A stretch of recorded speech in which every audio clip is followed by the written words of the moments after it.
what's up guys? It's Lucas and you're watching Fine Tuning. I'm trying a different camera angle and a different microphone placement today, so I'm kind of just figuring this room out as I go to shoot in it here. So let me know what you guys think. Can you see me okay? Can you hear me better? Etc, etc. Let me know in the comments. So a few weeks ago, I got another text from my good buddy Chuck at Bootlegger out in California, and he said, I got something I want you to check out and make a video of, so let me send it to you. And I said, absolutely, send it to my new address. And so here we have the Bootlegger Rye Memphis. So like all the Bootlegger guitars, it is made in Korea. It's very reasonably priced. Comes with a molded hardshell case, which I think is an excellent touch. A very nice case, I might add. But let's go over some of the specs of this particular guitar. Hang on, there's a stink bug in my room.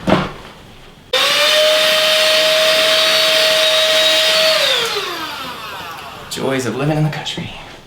So, as I was saying, so right out of the gate, you can see this is a T-style body.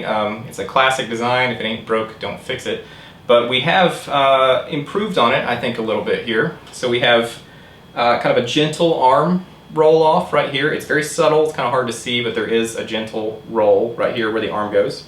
There's also a subtle belly cut right here on the back. And there's a little bit of a hand scoop right here in the cutaway, which also, in addition to kind of giving you a little extra room to work there, it's just kind of a nice aesthetic touch. I think it looks nice.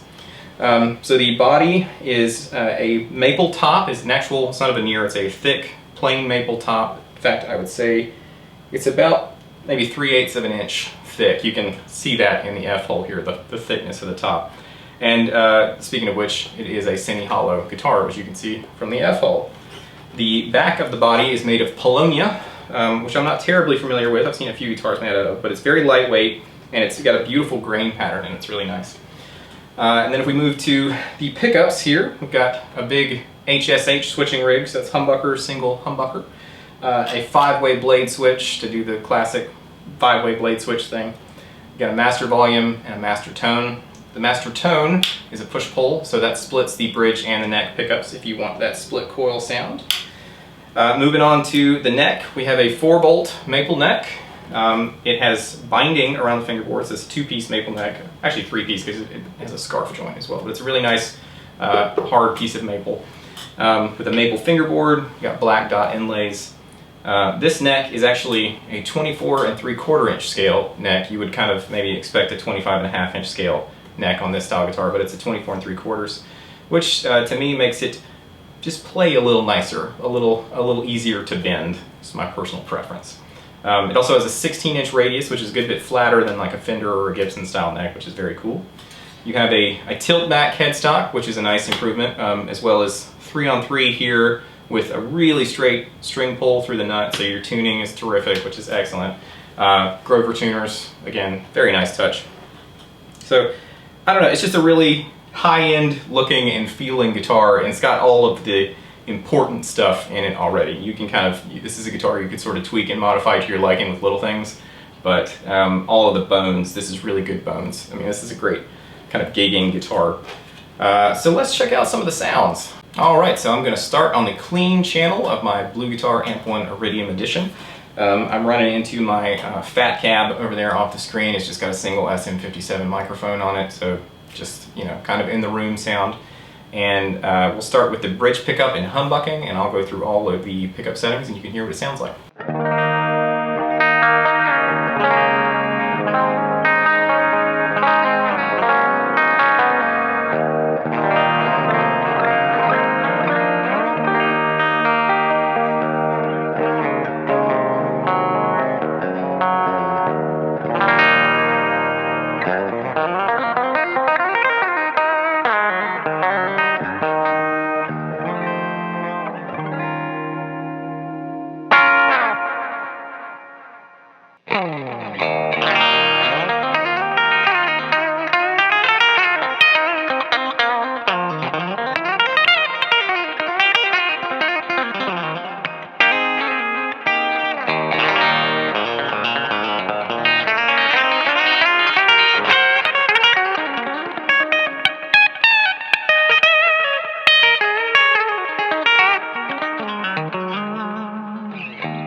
Alright, now let's check out some classic British rock tones using the vintage channel of my Blue Guitar Amp 1 Iridium Edition.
with the Bootlegger Rye, I've noticed that there is there's a thing that happens with semi-hollow guitars, like in 335s and stuff like that. There's this kind of big, warm, fat mid-range thing that happens in those guitars. And a lot of times with guitars that are semi-hollow in this sense, they're small and kind of more solid body guitars, they don't have that. But this actually does have a little bit of that woody, airy thing. So I'll just play a little bit on the bridge pickup with kind of like a dark gain sound. You'll sort of be able to hear it in the way that it comes out of the harmonics and the kind of thick mid-range sound.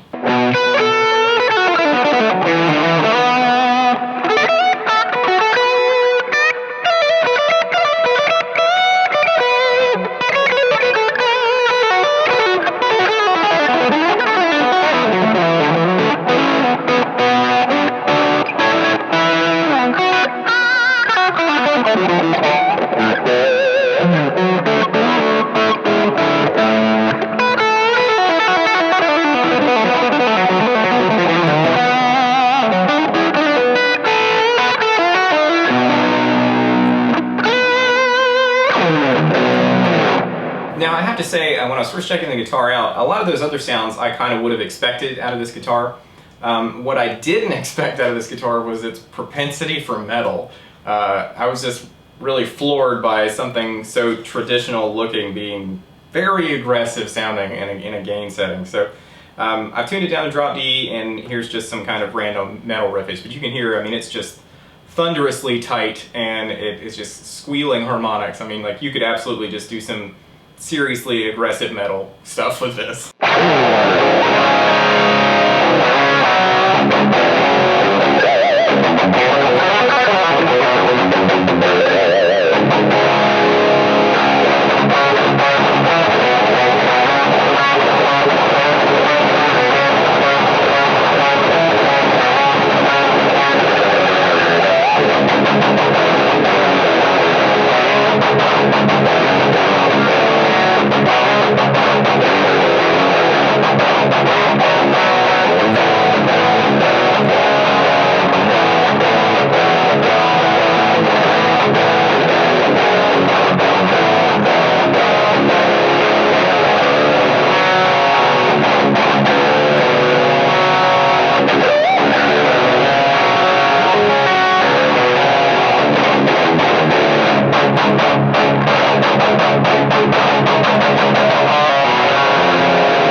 Just some singing lead stuff with a nice kind of warm, fat lead tone. I'll kind of switch through the pickup settings. You can hear how the guitar handles lead licks. It sounds great, it plays great, it's got great harmonic overtones, so here's what that sounds like.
So that's the Bootlegger Rye Memphis. I'm thoroughly impressed.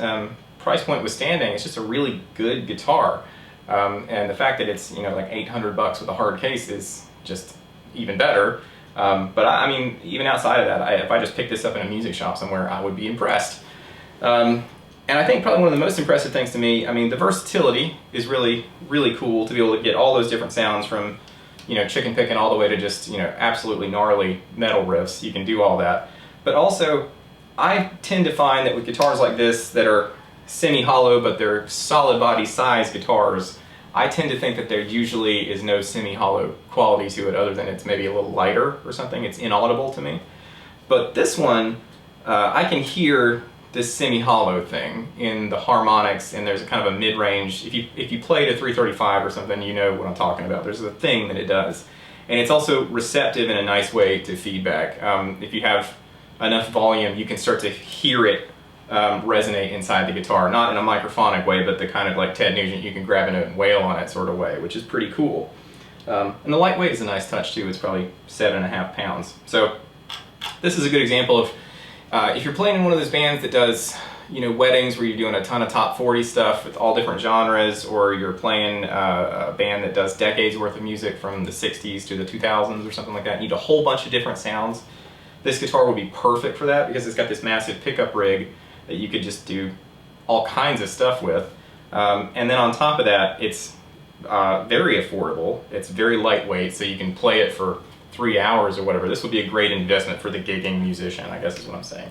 I would just buy a set of strap blocks for it because I'm OCD about that. I'll leave a link to Bootlegger guitars and the Bootlegger Rye Memphis in the description so you can go check them out. I highly encourage that you do. I think they're very cool. Comes in other colors too. This is the what they call the honeyburst, but I said to me it looks more like a cherry sunburst or whatever. It also comes in, I think, a red color and a green color, and there's some other models of Rye on the way as well.